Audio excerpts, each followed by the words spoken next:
Бүгүнкү айтып берейин деп атканым полусолнце кыздар. Полусолнце болгондо ушундай жайкалганда ушундай раскрашениясы ушул. Солнценин жарымы. Эгерде бул солнце болсо кыздар, ошонун жарымы полусолнце болуп эсептелет. Бирок радиусу башка. Полусолнценин радиусу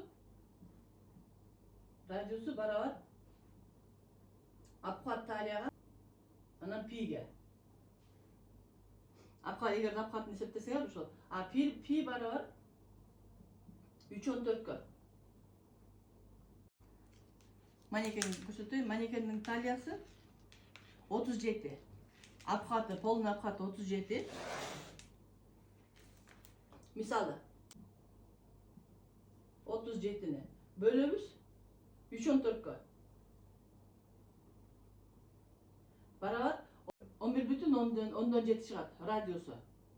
Эгерде апхатын эсептесеңер. Ушундай болот. Эгерде пол апхат эсептесеңер, эгерде жарымын эсептесеңер, эгерде S болсо, жарымын эсептесеңер, жарымы 18,5.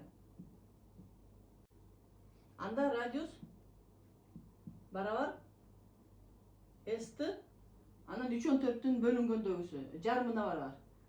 Так 1,57. 1,57.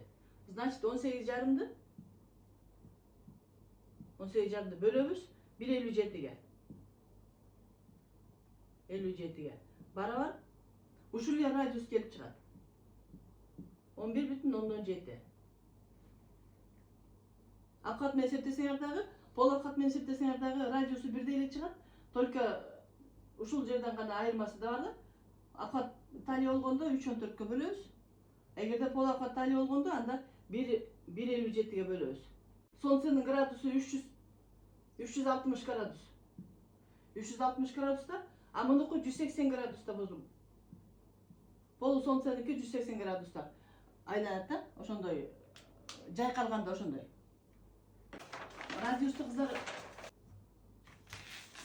Радиусту ушундай конический форма деп коюп, юбканыкы. Ошондой менен да тапса болот, коэффициент менен тапса болот.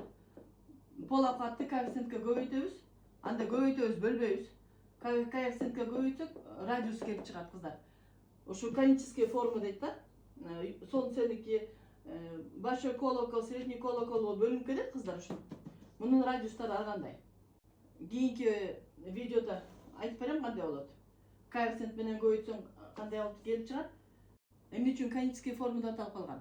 Бул конус формада болгондуктан юбкалар. Ошон үчүн конический формада аталып калган да, ушул юбкалар.